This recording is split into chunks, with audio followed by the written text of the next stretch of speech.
Hello and welcome to the Dr. Jaime Show. You like my pause? I have to pause because we cut things. Isn't that kind of funny? It is. This is your 1 hour per week that you get for yourself. You get to think motivation, determination, success, health. We give you tips on all of these things to move yourself forward. And what better than on a Friday when we're all happy on Fridays? How can you not be, especially on a long weekend? So, today we have an awesome show ahead of us. We have Amanda Nelson, author of Patched Wangs, this book right here, right in the background, right here with her beautiful daughter. And we're going to talk about overcoming addiction. We're going to talk about her struggles. You know, one of the questions I want to know is, she's got it all together. She's raising her beautiful daughter. She's written a book. She's going to Penn State. But does she ever get the urge to go back sometimes? We're going to talk about that too. We are going to find out everything about Amanda, but at the same time, she's going to be giving us tips on how to overcome certain things in our lives too. We're also going to talk about building relationships. Have you ever burned a bridge in your life, maybe with someone you love? How do you repair those bridges? We're going to learn that today as well. So a huge show ahead of us. All right, so I'm going to give you the rundown of who to expect on the show coming up. So next week, it's a bye week. Bye week plus is football, right? I don't know. It's not football here, but I can't talk football. But what I can tell you is next week, I will be at a conference for franchising, so I will not be here next week. I will miss you. But then we will come back, and on the 9th, I'm not going to be here either. That's because I am going to be at Kennedy Space Center live with astronaut John McBride.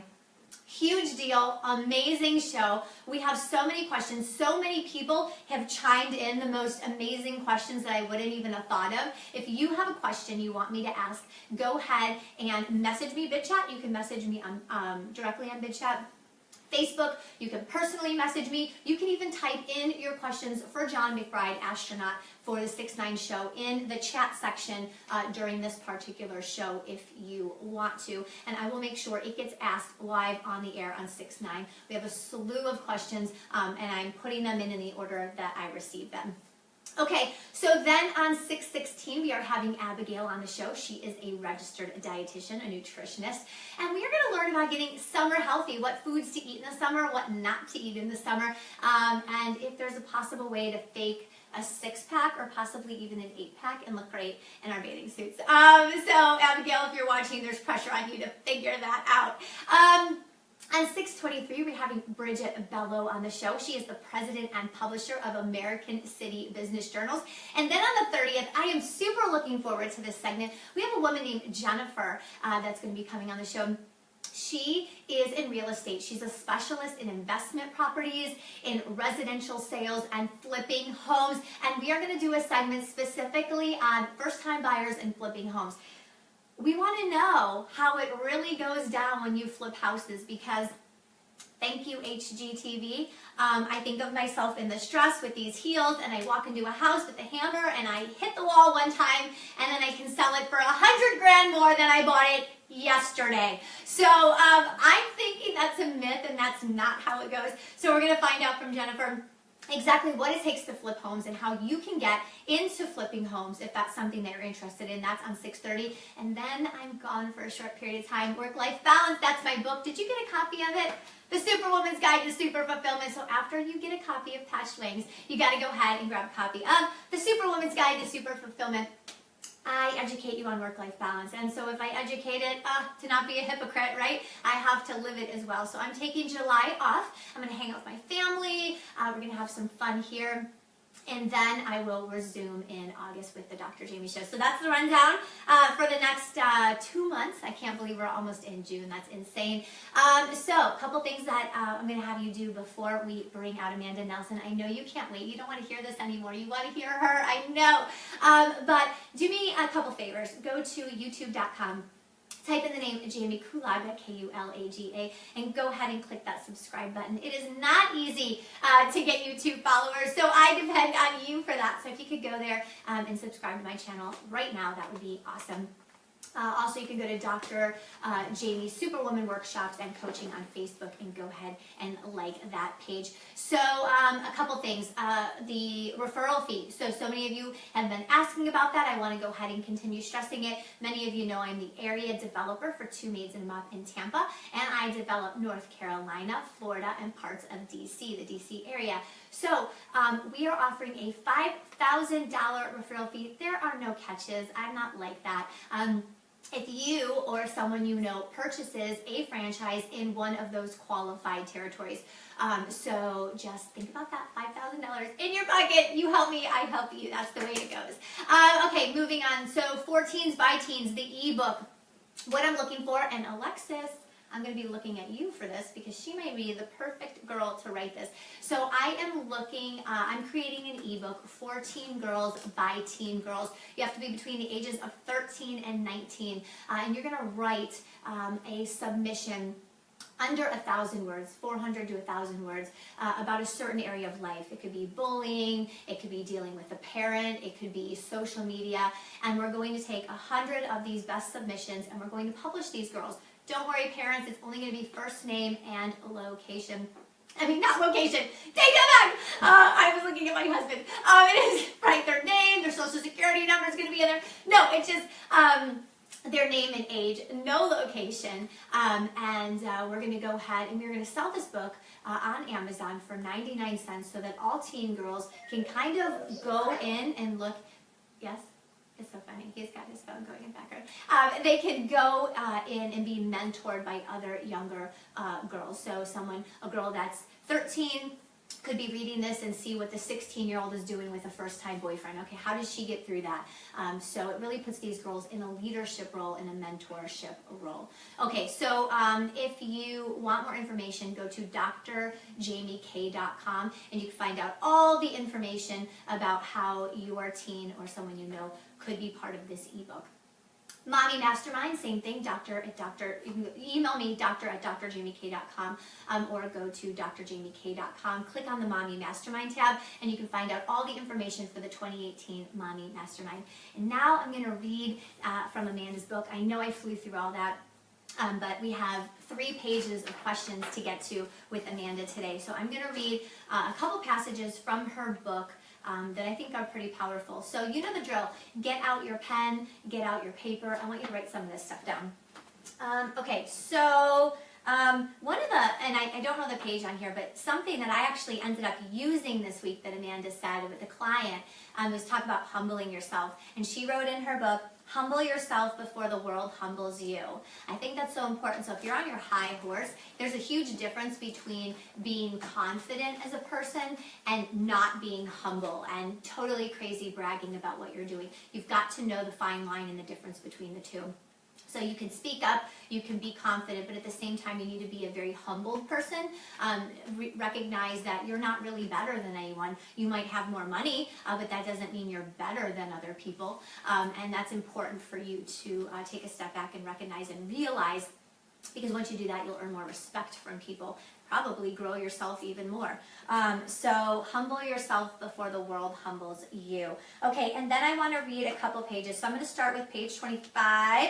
Something I love down here. Optimism is a daily spiritual practice, meaning that in order to be happy, you have to put in some work. So true. Happiness is not just something that's just like, I should be happy. You have to work at it.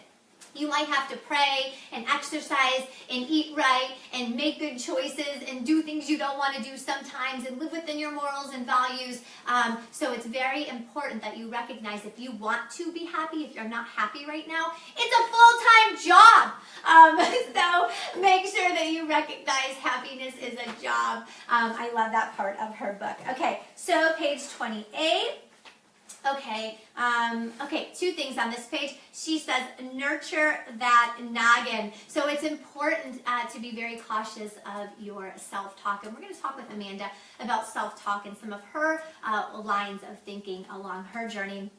And then energize your vessel. So feeding your body with goodness, putting in some good stuff. 90% of serotonin is made in your gut. That's right here. Serotonin is the chemical that makes you feel happy. So if you're eating fast foods, processed foods, or antibiotics, that serotonin can't get out and distribute through your body, and then you feel a slump in your mood. So be very cognizant of what you're putting into your vessel, according to Amanda. All right, and then page 38. I love this part. Let's see. God gets every bit of the glory, and you can testify of his goodness to others. You've heard the saying, be careful what you wish for. It's that same thing with prayer. Be careful what you pray for. You can ask God for everything. Just make sure you're ready to handle everything that comes with it, right? So sometimes so many people wish for more money, or so many people wish for a bigger this or more of that. But sometimes those bigger things come with a lot more problems. Wes, what rapper said, "Mo money, mo problems"? Biggie. With Biggie. Okay, so in the words of Biggie, mo money, more problems. That is possibly very true. So with that, with that something greater that you want, it's not just that you're getting. That bigger whatever is coming with a lot of baggage with it. You need to make sure that you're prepared and ready for that. Make sure that's actually the route that you want to go in life. Okay, thank you, Biggie, if you're listening. Just kidding. Okay. All right, so, all right, 46. Let's see. Okay. A lot of my problem for so many years was that I blamed everyone else for my actions. But the minute I took responsibility for them, my life started changing and I could see myself as a different person.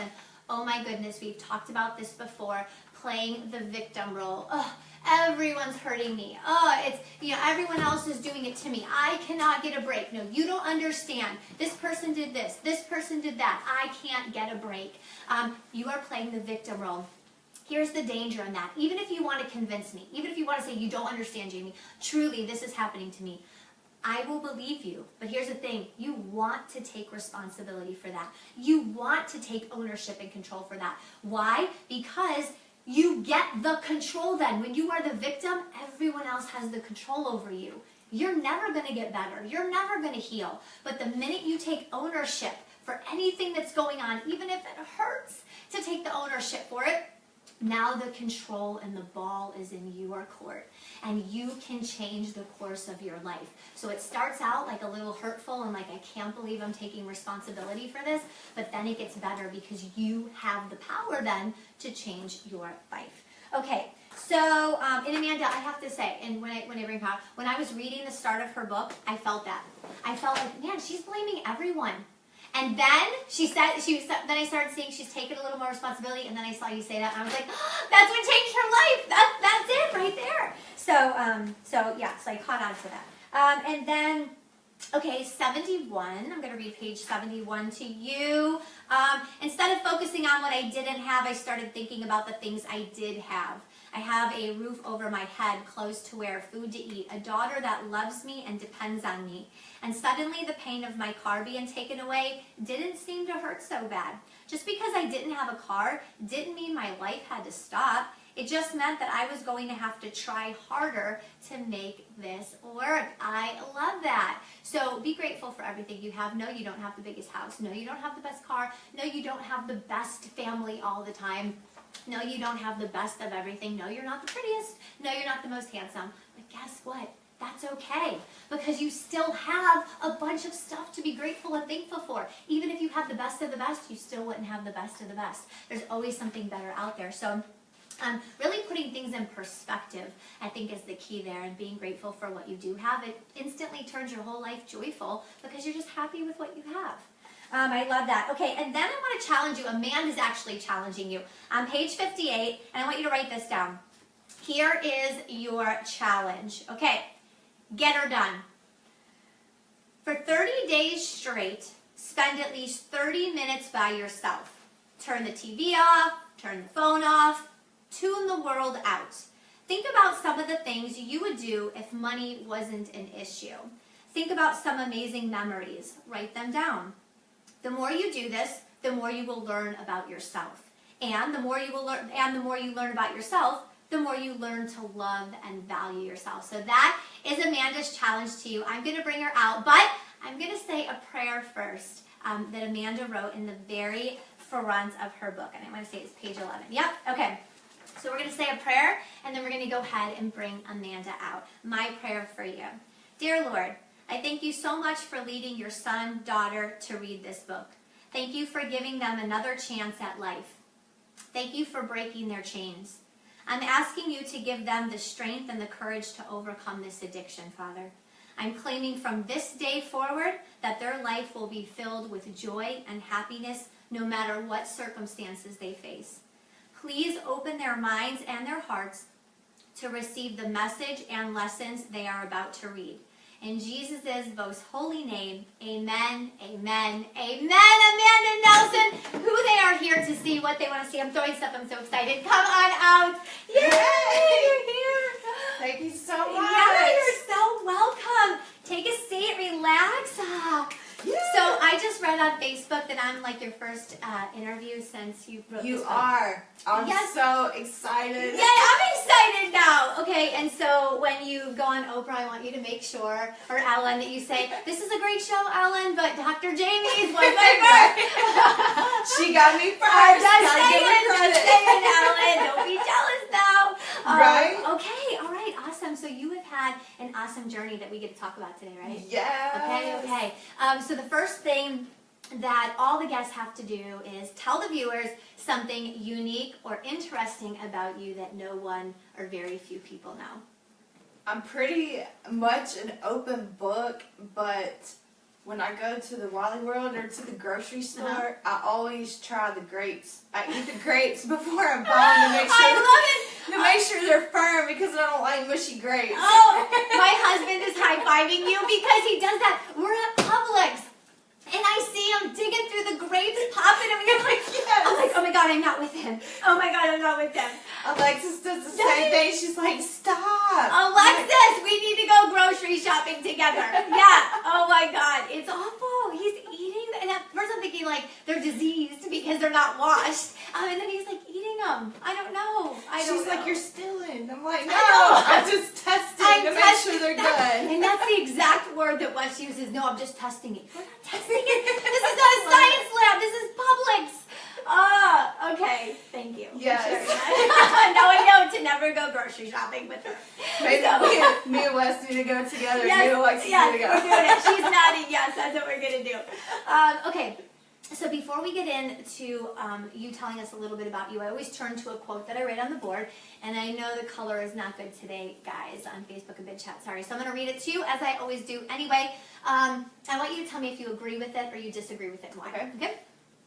Most substance-addicted people are also addicted to thinking, meaning they have a compulsive and unhealthy relationship with their own thinking. Agree or disagree? Yes, I agree. Because I think back in my life, and even now, like I think positive now, but sometimes I'll get in my own head, and all those people that called me worthless for so long, I'm like, I am worthless. I don't deserve this, you know. Yep. So yeah, absolutely. It's easy to slip back, right? Yeah. Yeah. So for me, the gray, like when it's gray outside, I cannot handle it. And we've had like 3 days of gray. And my husband's like, what's wrong with you? I'm like, my life is over. It's terrible. I just want to go to sleep. He's like, oh my God, he can't wait for the sun to come out. But I can get in my own head too. Yeah. And I don't think it's just being, substance addicted people is what the quote says, but I think it's any of us. Really, our thoughts truly influence the way that we behave and the choices that we make. So, absolutely. Excellent. Okay. Absolutely. All right. So, we're going to go ahead and jump right in. So, before we hear about your story as everything that you overcame, can you just tell us a little bit about who you are, what you do? Are you going to school? Do you have a beautiful daughter sitting right there? Yes. So I'm a single mom to a 15-year-old. Intense? It can be, yes. Lord help me. Alexis is shaking her head. Yes, it is.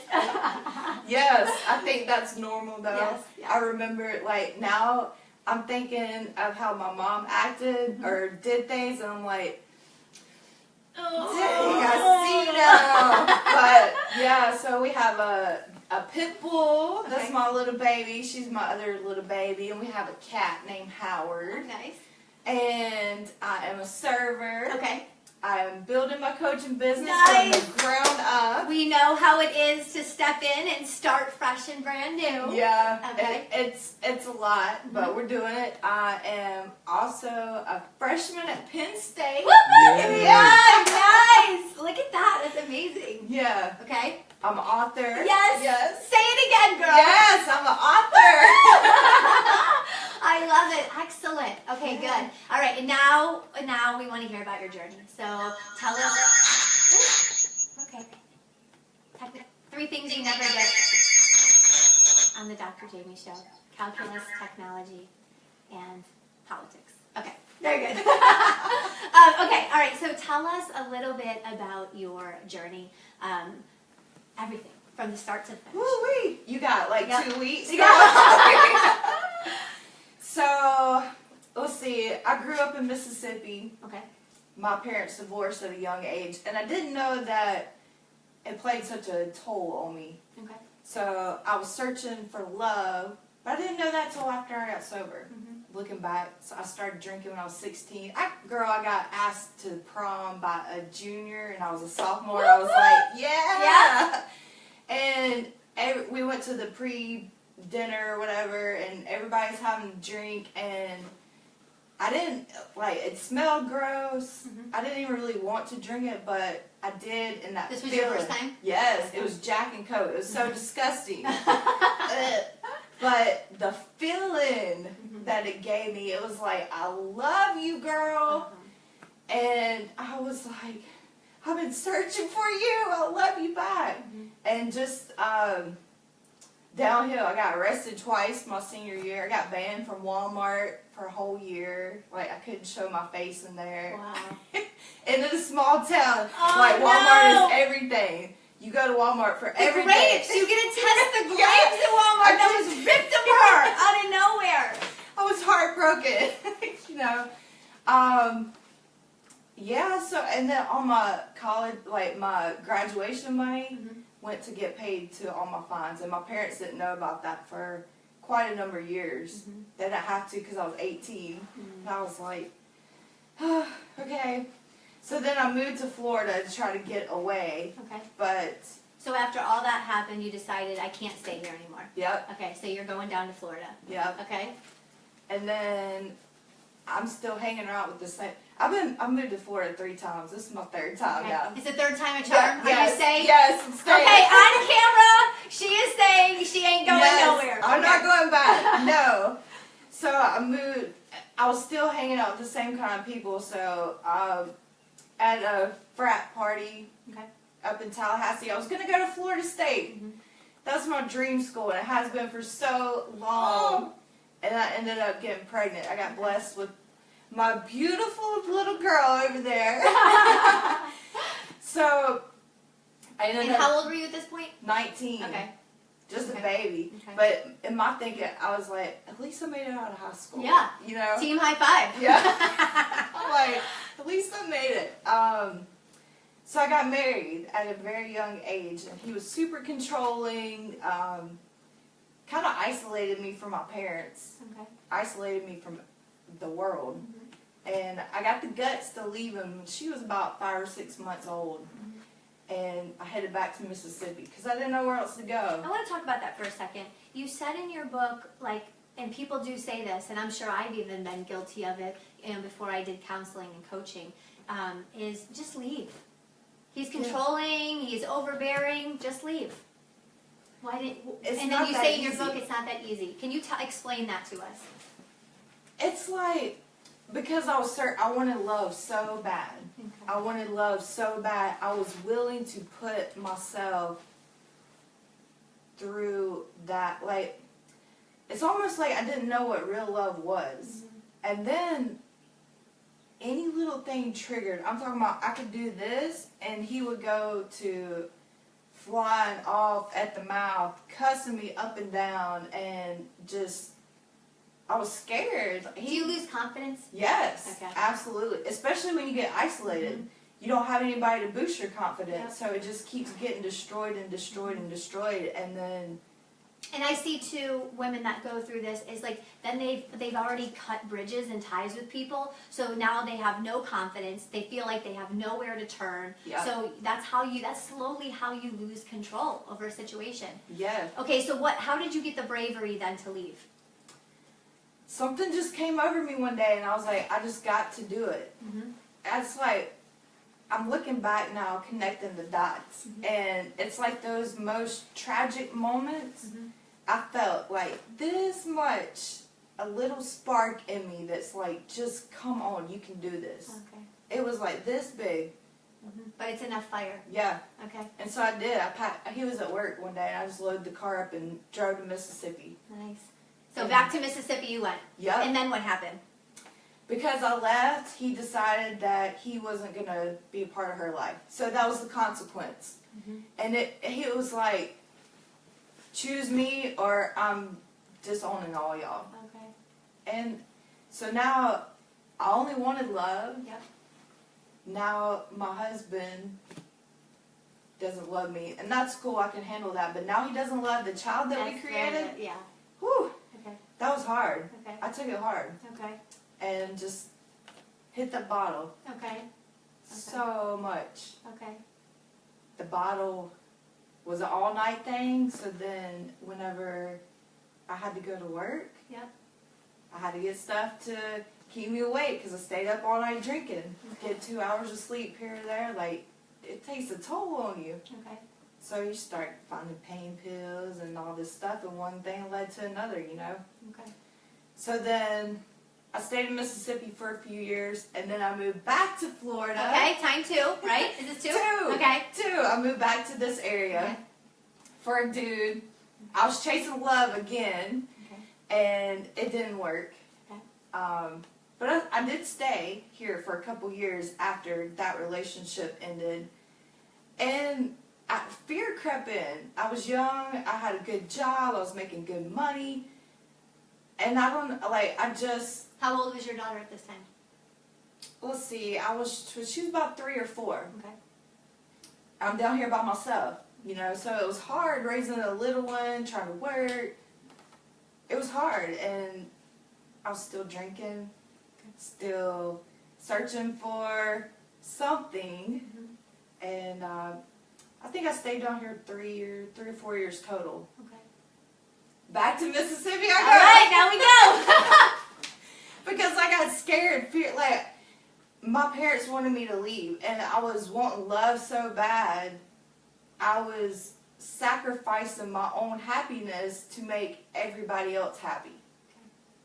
I really wanted to stay here, but everybody's like, just move back home, you'll have help, and blah, blah, blah, and I'm like, yeah, you're right, but my heart is really here, and it's hard. Like, I made the best decision, I thought, At that time. at that time. We do that a lot, and I want you to remember that Facebook and VidChat. I hope you're working with me again, VidChat. You're giving us trouble over here. But I want you to remember that it's so easy to look at your life and look back at it and see all the regrets, all the things you should have done different. Is it the song, I wish I knew now what I know then, Right. or what I do know, whatever, you know what I mean. So, but it's so easy for all of us to look back. So don't, what I want you to do is use the past as a learning lesson. Yeah. Because if you look at it as regret, you made the best decision you could at that time in your life. Okay, now moving forward, if you're in that same situation, don't do the same thing if it wasn't what you were supposed to do. But use it as a learning lesson and not as regret. So, okay, so now you move back to Mississippi, and what happened when you're back? Again, from the moment my tires hit the state, like I could just feel I'm not supposed to be here. Okay. And my addiction just downhill we went. Okay. 2000, I think that was in 2007, maybe? 2010 was the year that my addiction so 3 years. Okay. In 3 years, so much happened. In 2010, I tried to fight a dude. I still got a knot on my head to this day where he knocked me out. Like, he's a big old boy, too. But we were drinking, and whenever I drank, I felt like I had the superwoman. Like, Yep. I Actually, will we take do. you. We just don't actually grow. In our mind, we grow. But yeah, so, okay. So you mentally grew, but you did not physically grow. Yes, Okay. yes. And we had, from that day, that happened in Daytona. I had gone to, her grandma lives in Daytona, and we had been drinking all day, and I was like, you're not going to talk to me like that, and this dude's like 3 times bigger than me. And I started beating him, and it took one hit, and he just knocked me out on the road. I got Child Protective Services calling me. Now, I'm visiting Florida. I don't even live here right now, and Child Protective Services came because she was in the house. We weren't even fighting in the house, Yeah. but because we were in the road, Yes. they came to visit. And I was like, what the world happened? Like, I was so confused because I was so drunk. I didn't know. Yeah. I had to deal with that. Luckily, by the grace of God, they didn't do anything, you know. So, go back to Mississippi. I had a ectopic pregnancy that ruptured my tube. I had to have it caused internal bleeding. Had to have emergency surgery. Had another miscarriage. Got into a super abusive relationship. I got arrested for domestic violence. Wow. All within a year's time. So you went through it. Yeah. Okay. So you had said in your book, like, alcohol kind of filled that, like it was a love, but it was a terrible love, wasn't it? Yeah. It was like a domestic violent love Yeah. relationship. So in your book, you had said, so was this in Mississippi where you were evicted? What happened? At some point you were Yep. evicted. Was it Mississippi? Yep. So what encouraged you to then move back to Florida? Well, I got evicted in Mississippi and in Florida last year. So my addiction led to meth. And that was the drug that I tried to stay away from for the long, I think my intuition was telling me, Don't do it. don't do it, Don't do it. because it's going to ruin your life. And I listened to it, but at some point, after all those things were happening to me, I just didn't care. And I was trying to find, like, you have to keep numbing the pain. And then eventually, the thing that you're using, your body gets adjusted to it or immune to it, and you have to keep searching for something stronger to numb that pain. And meth was like that next step. So that's what I did. And from the day I did it, I caught my felony charge. My daughter chose to go live with my dad, which was supposed to only be for a couple weeks, which turned into a whole year. Because here was my addiction, and everything else just didn't matter. I lost my job. My dog died. I totaled my car, and I got evicted all within a matter of 3 weeks. And I'm just like, why? I'm a good person. Like, why is all this happening to me? And Mother's Day 2015 was the day that changed my life. She came to visit me at my friend's house, and I was just laying in the bed. Nobody loves me. I hate my life. Blaming victim role. Yes. Everything was everybody else's fault. And she threw the present on the ground, ran out and slammed the door, and I really wanted to eat a bullet that day. But I didn't, because that itty bitty fire. Yeah. So as soon as she left, I went to the dealer's house because I felt sorry for myself. I had to go get high. And he looked at me and said, "You are too beautiful for this. You are great. Like, you were born to do great things." And he would sit there at the right time. And because I took all those words to heart. Like, he was the one person I was listening to, because we had a very deep conversation a bunch of times about that kind of stuff, you know. And so I packed up my car, girl, with $200 in my pocket. No job, no place to live. I just came back down here because it was familiar. Did you take your daughter with you? No, she stayed. Okay. It was hard for me to have to leave. I left everybody, everything. But I knew I had to. It was life or death. Okay. So then you came here, and you decided, I'm going to change my life. Yep. And you have. Yes. Yes, and you are Amanda Nelson, the author of this book. Yes. Yes, and you are Amanda Nelson, the student at Penn State. Yes. Ah! Yes. Yay! Give me a 5. Yes, Are you girl. loving it? Girl, yes. Okay. I'm just like, I can't. It's hard to believe. Like, I believe it, but then sometimes it's like, is this really happening? Now, for people out there that might be struggling with addiction, did you just stop cold turkey one day? Or, yes, you did. Okay. I stopped drinking, drugging, smoking cigarettes, and drinking Coca-Colas all in the same day. Wow. I'm Okay. all or nothing. All or nothing. So she stopped it all. Okay. So, do you recommend that for people? Like, can they kind of dabble, like, dwindle themselves off, or do you say you need to just stop and be done?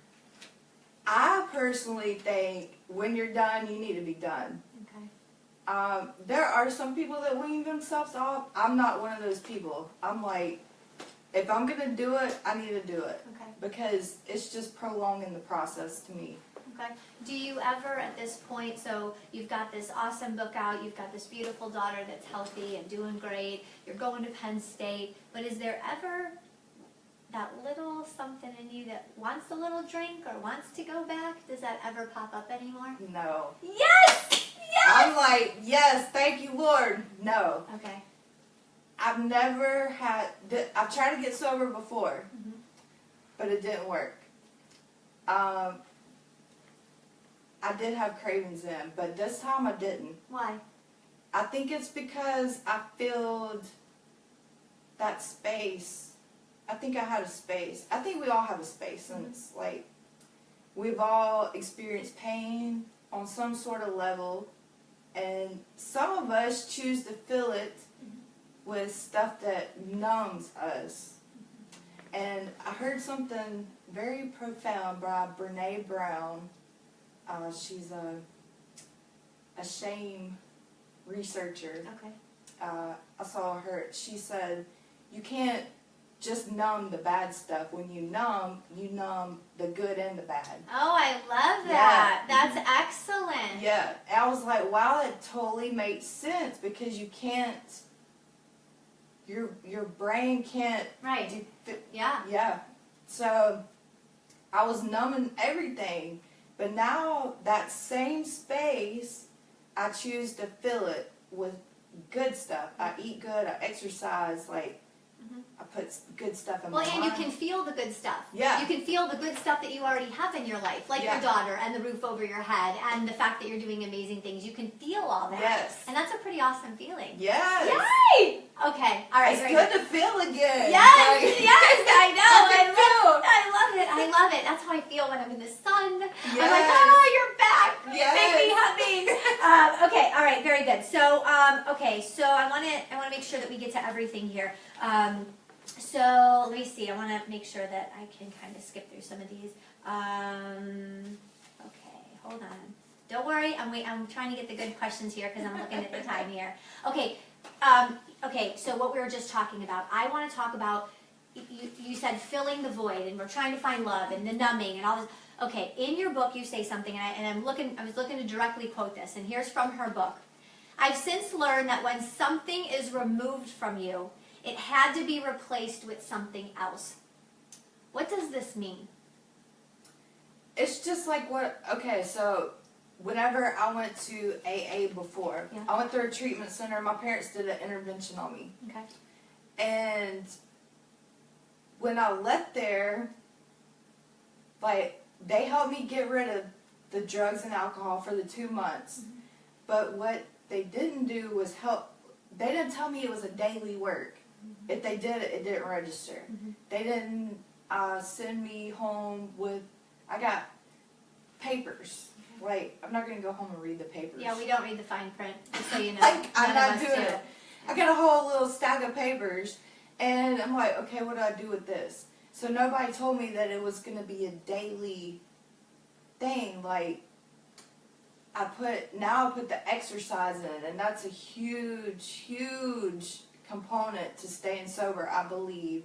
I don't know all the scientific reasons, but it's just like that space. Like, you have stuff that you put in it.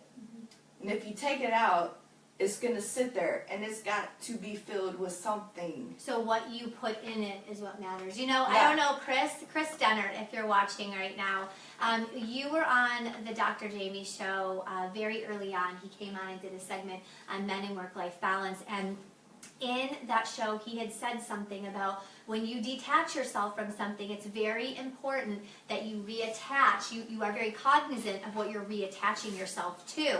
Yes. So any void in your life, even if you break up, you're detaching from somebody. If you tend to reattach to alcohol, that's going to impact versus you decide you're going to reattach yourself and I'm going to go to education. I'm going to go to Penn State. It depends what you reattach yourself to is so important in spinning the direction of your future.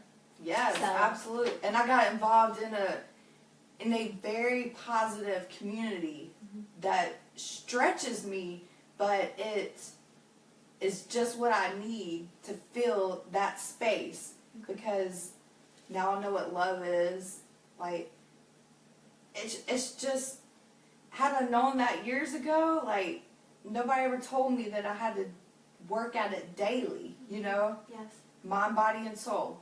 That is kind of like your connect method, right? Yes. Okay, so in her book, every chapter is dedicated, am I right? Like so many chapters is dedicated to like something with connect. Is that right? So the acronym, Yeah, tell us about it. yes, so that's my method. It's the connect method. Okay. And it's an acronym. It's completely live in faith, only you need to believe, nurture that noggin, new clan time, energize your vessel, continuously make a stranger smile, Nice!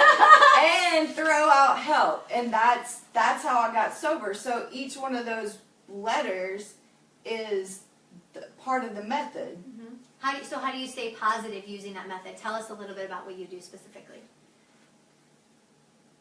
Every day I wake up, I'm like, I already know what I have to do. I have to work my mind, my body, and my soul. So each one of those letters is part of working the mind, body, or the soul. And it does, like, for instance, the exercise. I freaking hate exercising. I hate it. I don't love the process, but I know that it's something I have to do. Yeah. And I'll do maybe just 10 push-ups a day, or maybe I'll go walk around the block, or I'll do some. I know I have to do it, and if I don't do it, I don't stay connected, I don't connect my mind, body, and soul every single day, I know what the result's going to be, and that's going to be living the life that I was living before, and I do not want that.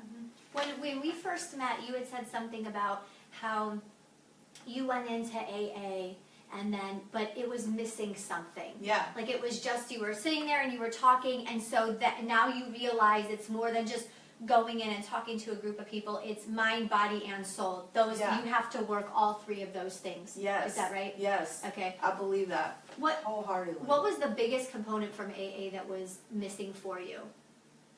The exercise. Okay. And also the support. Like,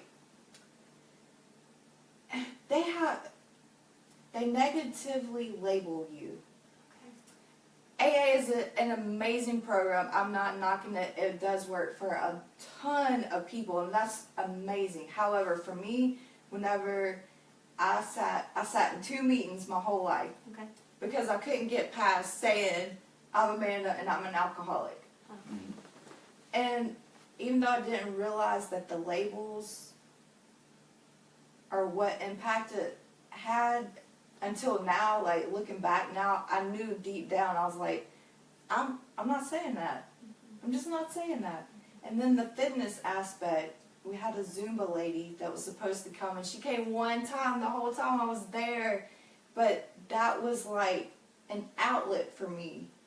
And I felt, even though I don't like working out, but I felt alive after that one time that she came. So there's a bunch of gaps for me. There were some gaps, and now I have found Yay! the gaps, Yay! And that's why I created the Connect method. I love it. So there with clients, she calls it the Connect method. For me, I call it your perfect circle. So you're going to start noticing a circle of things that you need to do on a daily basis to keep you kind of level and at bay every single day. Just kind of keep you content at running at that 80% happiness level is about where we should be. We're not going to be at a 10 every day. So for some of my clients, it's like acupuncture every 2 weeks, or coming to see me once a week, drinking so much water per day, making sure that they do X, Y, Z. It's a bunch of like little things, and it just makes them happy. And then they get to the point where it's almost like, oh, I don't need this anymore. I'm doing good. I got it. I mean, I've been happy for a year now. And then they pull one thing out. Oh, I don't need acupuncture anymore. Oh, I don't need to exercise 4 times a week. I can do it once a week. I'm doing fine. And they slowly start backing off every little thing that's making them feel good. And before you know it, you fall apart and you're like, I feel miserable. Why is that? Because there's certain things for you that complete that circle. Yes. So it sounds like Connect is working for you, and that's kind of your perfect circle. Yeah. Yeah. I love that description. Yeah. There you go. Because you stop. Yeah, it's so true. You stop doing something, and then you just feel. Yes. Yeah. For me, it's exercise. I have to agree with you on that. If I went a week without exercise, like I just feel like I feel gross in my own skin. Yeah. It gives me confidence. So exercising is so much more than just exercising. It gives me like confidence and happiness. Yeah, absolutely. Okay, so there are some. I told the viewers we were going to talk a little bit about building relationships again. Okay. So along your journey in your book, I read that Alexis was part of this journey, and she saw some of these negative things going on. I'm sure at times that could burn a bridge between you and your daughter. For sure. Okay, how did you mend that bridge? Well, she didn't live with me for a whole year. Okay. So whenever she did come to live with me, I was just in the first few days of getting sober. That was hard in itself. And then she was 13, I think. A teenager and trying to get sober, man. It was. No, that would drive me too. Oh my gosh. This is your fault, Alexis. He's laughing at it. He's laughing. It was challenging because we hadn't been together for a whole year. And the things that I did here, I made her do too. Okay, nice. So now we're working at this thing together. Although I love that. At that time, I didn't really know that it was the Connect method, but I was doing these little things, and I was like, you gotta do them too. If I'm doing them, you gotta do them. Like, we gotta figure this thing out. And it was hard. I drove her to the airport, to the Tampa airport, with all her stuff, probably 3 or 4 times. I'm like, you gotta go back. I can't do this. You gotta go back. I did not. I almost gave up, you know. At one time, did she just take the car and she's like, I'm giving up. I'm going back. Right? I think she took off down the road one day. It was not an easy process, but I'm like, it's still like that something inside me. There was always that I'm talking about some days it was probably like this little bit of fire. But it's still fire. Yeah. And it only takes a little spark to ignite. Remember that. Yeah. So I just kept remembering that there was a time she didn't live with you, Amanda, so you got to do whatever it takes. Mm-hmm. And things still aren't perfect, but I will say that we grew. We have grown so much because we do this together. On the way to school, we do the mirror talking. We list out 3 to 5 Tell us things. what the mirror talking is. I love it, so tell us.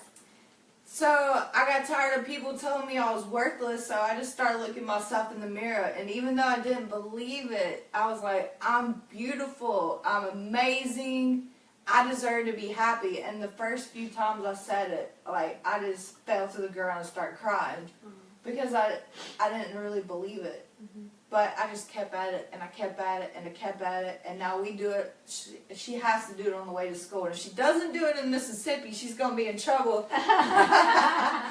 But it just builds your confidence, man, because you got a whole world out there, and everybody ain't gonna like you, and you gonna have haters, and you're gonna have people that don't believe in you. I had nobody believe in me at first, nobody, because I was that person that everybody was like, don't get near her, do not get near her, but I just kept at it, and now I'm like, I'm amazing. Yes, and that's the thing. That's one of the instances in life. I don't always believe this, the fake it till you make it, but that is one instance where I do believe it, because if you are down in the dumps and you are depressed and in a funk right now, you will not go to the mirror right now and look in there and say, I am amazing, and believe it. You won't. You'll be like, this is a crock up, you know what? I don't know why Dr. Jamie and Amanda are having me do this. This is stupid.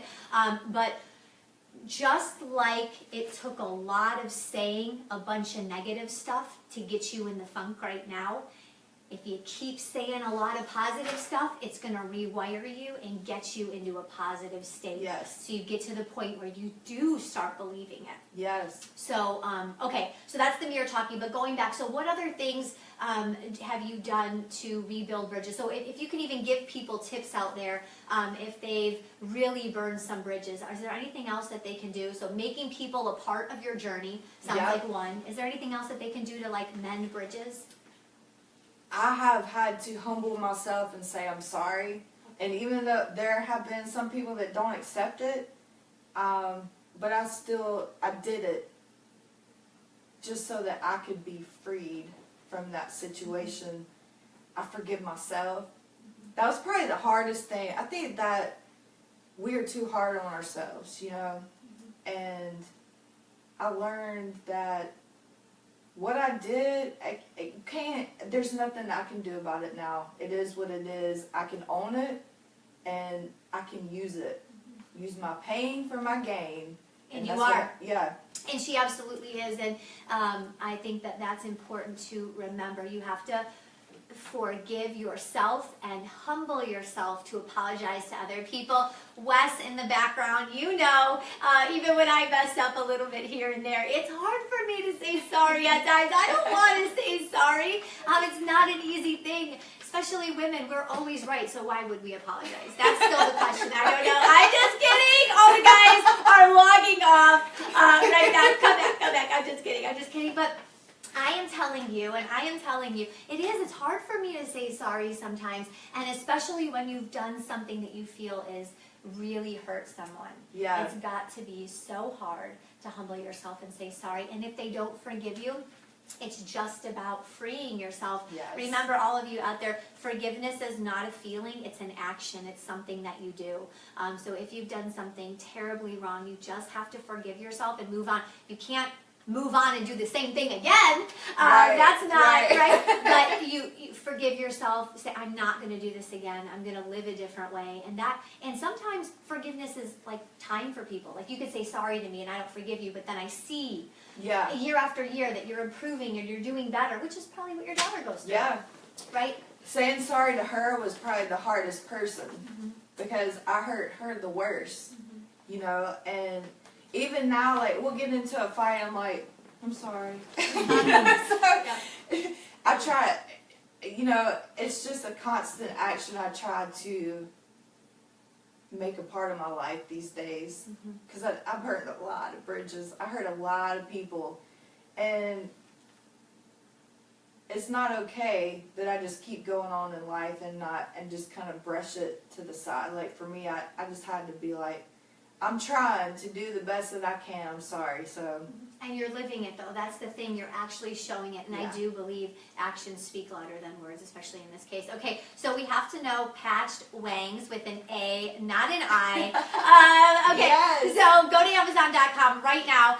Get a copy of her book. You've heard her story, so you're going to support her daughter and her by going to Amazon and picking up a copy. But we need to all know Wangs, not Wings. Why? It's redneck, girl. Okay. Yes.